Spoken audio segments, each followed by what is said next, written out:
1984.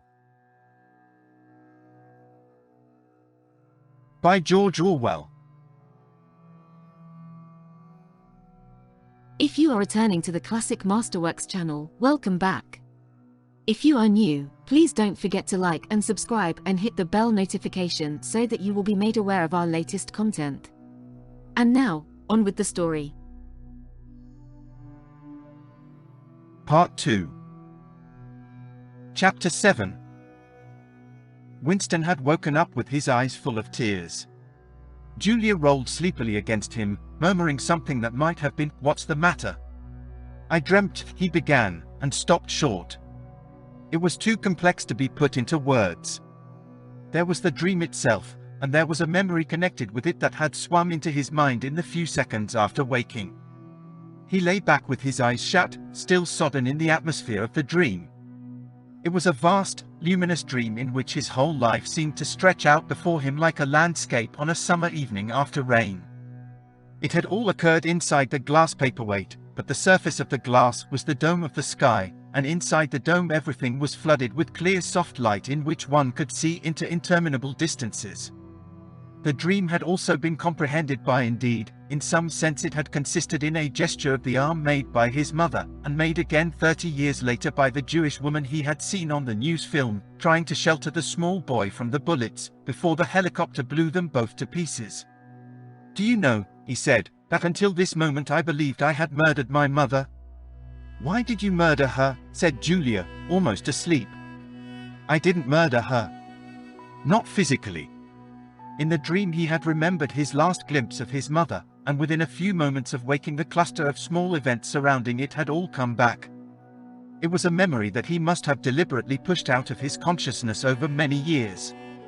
He was not certain of the date, but he could not have been less than 10 years old, possibly 12, when it had happened. His father had disappeared some time earlier, how much earlier he could not remember. He remembered better the rackety, uneasy circumstances of the time, the periodical panics about air raids and the sheltering in tube stations, the piles of rubble everywhere, the unintelligible proclamations posted at street corners, the gangs of youths in shirts all the same color, the enormous queues outside the bakeries, the intermittent machine gun fire in the distance, above all, the fact that there was never enough to eat. He remembered long afternoons spent with other boys in scrounging round dustbins and rubbish heaps, picking out the ribs of cabbage leaves, potato peelings, sometimes even scraps of stale bread crust from which they carefully scraped away the cinders, and also in waiting for the passing of trucks which travelled over a certain route and were known to carry cattle feed, and which, when they jolted over the bad patches in the road, sometimes spilt a few fragments of oil cake. When his father disappeared, his mother did not show any surprise or any violent grief, but a sudden change came over her. She seemed to have become completely spiritless. It was evident even to Winston that she was waiting for something that she knew must happen. She did everything that was needed: cooked, washed, mended, made the bed, swept the floor, dusted the mantelpiece, always very slowly and with a curious lack of superfluous motion, like an artist's lay figure moving of its own accord. Her large shapely body seemed to relapse naturally into stillness.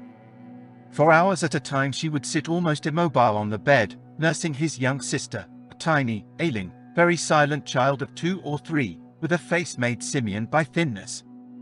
Very occasionally she would take Winston in her arms and press him against her for a long time without saying anything. He was aware, in spite of his youthfulness and selfishness, that this was somehow connected with the never-mentioned thing that was about to happen.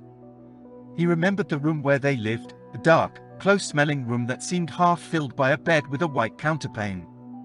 There was a gas ring in the fender, and a shelf where food was kept, and on the landing outside there was a brown earthenware sink, common to several rooms. He remembered his mother's statuesque body bending over the gas ring to stir at something in a saucepan. Above all, he remembered his continuous hunger, and the fierce sordid battles at meal times. He would ask his mother naggingly, over and over again, why there was not more food. He would shout and storm at her. He even remembered the tones of his voice, which was beginning to break prematurely and sometimes boomed in a peculiar way, or he would attempt a snivelling note of pathos in his efforts to get more than his share. His mother was quite ready to give him more than his share.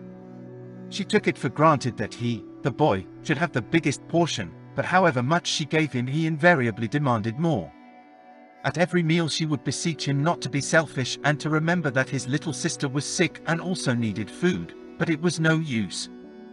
He would cry out with rage when she stopped ladling, he would try to wrench the saucepan and spoon out of her hands, he would grab bits from his sister's plate. He knew that he was starving the other two, but he could not help it, he even felt that he had a right to do it. The clamorous hunger in his belly seemed to justify him. Between meals, if his mother did not stand guard, he was constantly pilfering at the wretched store of food on the shelf. One day a chocolate ration was issued. There had been no such issue for weeks or months past. He remembered quite clearly that precious little morsel of chocolate. It was a 2-ounce slab, they still talked about ounces in those days, between the three of them. It was obvious that it ought to be divided into 3 equal parts. Suddenly, as though he were listening to somebody else, Winston heard himself demanding in a loud booming voice that he should be given the whole piece. His mother told him not to be greedy. There was a long, nagging argument that went round and round, with shouts, whines, tears, remonstrances, bargainings. His tiny sister, clinging to her mother with both hands, exactly like a baby monkey, sat looking over her shoulder at him with large, mournful eyes. In the end his mother broke off 3/4 of the chocolate and gave it to Winston, giving the other quarter to his sister. The little girl took hold of it and looked at it dully, perhaps not knowing what it was. Winston stood watching her for a moment. Then with a sudden swift spring he had snatched the piece of chocolate out of his sister's hand and was fleeing for the door. "Winston, Winston," his mother called after him. "Come back. Give your sister back her chocolate." He stopped, but did not come back. His mother's anxious eyes were fixed on his face. Even now he was thinking about the thing, he did not know what it was that was on the point of happening. His sister, conscious of having been robbed of something, had set up a feeble wail. His mother drew her arm round the child and pressed its face against her breast. Something in the gesture told him that his sister was dying. He turned and fled down the stairs, with the chocolate growing sticky in his hand. He never saw his mother again. After he had devoured the chocolate he felt somewhat ashamed of himself and hung about in the streets for several hours, until hunger drove him home. When he came back his mother had disappeared. This was already becoming normal at that time. Nothing was gone from the room except his mother and his sister. They had not taken any clothes, not even his mother's overcoat. To this day he did not know with any certainty that his mother was dead. It was perfectly possible that she had merely been sent to a forced labor camp. As for his sister, she might have been removed, like Winston himself, to one of the colonies for homeless children, reclamation centers, they were called, which had grown up as a result of the Civil War, or she might have been sent to the labor camp along with his mother, or simply left somewhere or other to die. The dream was still vivid in his mind, especially the enveloping protecting gesture of the arm in which its whole meaning seemed to be contained. His mind went back to another dream of 2 months ago. Exactly as his mother had sat on the dingy white quilted bed, with the child clinging to her, so she had sat in the sunken ship, far underneath him, and drowning deeper every minute, but still looking up at him through the darkening water. He told Julia the story of his mother's disappearance. Without opening her eyes she rolled over and settled herself into a more comfortable position. "I expect you were a beastly little swine in those days," she said indistinctly. "All children are swine." "Yes. But the real point of the story." From her breathing it was evident that she was going off to sleep again. He would have liked to continue talking about his mother. He did not suppose, from what he could remember of her, that she had been an unusual woman, still less an intelligent one, and yet she had possessed a kind of nobility, a kind of purity, simply because the standards that she obeyed were private ones. Her feelings were her own, and could not be altered from outside. It would not have occurred to her that an action which is ineffectual thereby becomes meaningless. If you loved someone, you loved him, and when you had nothing else to give, you still gave him love. When the last of the chocolate was gone, his mother had clasped the child in her arms. It was no use, it changed nothing, it did not produce more chocolate, it did not avert the child's death or her own, but it seemed natural to her to do it. The refugee woman in the boat had also covered the little boy with her arm, which was no more use against the bullets than a sheet of paper.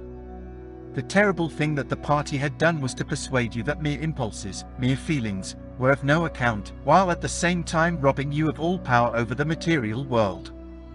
When once you were in the grip of the party, what you felt or did not feel, what you did or refrained from doing, made literally no difference. Whatever happened, you vanished, and neither you nor your actions were ever heard of again. You were lifted clean out of the stream of history. And yet to the people of only 2 generations ago this would not have seemed all important, because they were not attempting to alter history. They were governed by private loyalties which they did not question. What mattered were individual relationships, and a completely helpless gesture, an embrace, a tear, a word spoken to a dying man, could have value in itself. The Proles, it suddenly occurred to him, had remained in this condition. They were not loyal to a party or a country or an idea. They were loyal to one another. For the first time in his life he did not despise the Proles or think of them merely as an inert force which would one day spring to life and regenerate the world.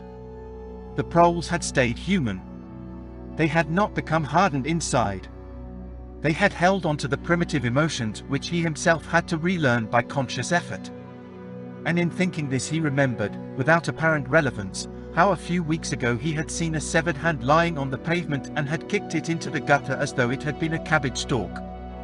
The Proles are human beings, he said aloud. We are not human. Why not? Said Julia, who had woken up again. He thought for a little while. Has it ever occurred to you, he said, that the best thing for us to do would be simply to walk out of here before it's too late, and never see each other again? Yes, dear, it has occurred to me, several times. But I'm not going to do it, all the same. We've been lucky, he said, but it can't last much longer. You're young. You look normal and innocent. If you keep clear of people like me, you might stay alive for another 50 years. No. I've thought it all out. What you do, I'm going to do. And don't be too downhearted. I'm rather good at staying alive. We may be together for another 6 months, a year, there's no knowing. At the end we're certain to be apart. Do you realize how utterly alone we shall be? When once they get hold of us there will be nothing, literally nothing, that either of us can do for the other. If I confess, they'll shoot you, and if I refuse to confess, they'll shoot you just the same. Nothing that I can do or say, or stop myself from saying, will put off your death for as much as 5 minutes. Neither of us will even know whether the other is alive or dead.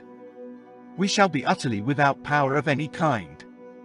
The one thing that matters is that we shouldn't betray one another, although even that can't make the slightest difference. If you mean confessing, she said, we shall do that, right enough. Everybody always confesses. You can't help it. They torture you. I don't mean confessing. Confession is not betrayal. What you say or do doesn't matter, only feelings matter. If they could make me stop loving you, that would be the real betrayal. She thought it over. They can't do that, she said finally. It's the one thing they can't do. They can make you say anything, but they can't make you believe it. They can't get inside you. No, he said a little more hopefully, no, that's quite true. They can't get inside you. If you can feel that staying human is worthwhile, even when it can't have any result whatever, you've beaten them. He thought of the telescreen with its never-sleeping ear. They could spy upon you night and day, but if you kept your head you could still outwit them.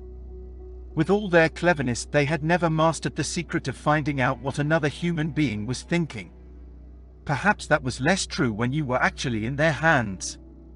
One did not know what happened inside the Ministry of Love, but it was possible to guess: tortures, drugs, delicate instruments that registered your nervous reactions, gradual wearing down by sleeplessness and solitude and persistent questioning. Facts, at any rate, could not be kept hidden. They could be tracked down by inquiry, they could be squeezed out of you by torture. But if the object was not to stay alive but to stay human, what difference did it ultimately make? They could not alter your feelings, for that matter you could not alter them yourself, even if you wanted to. They could lay bare in the utmost detail everything that you had done or said or thought, but the inner heart, whose workings were mysterious even to yourself, remained impregnable. Thank you for watching.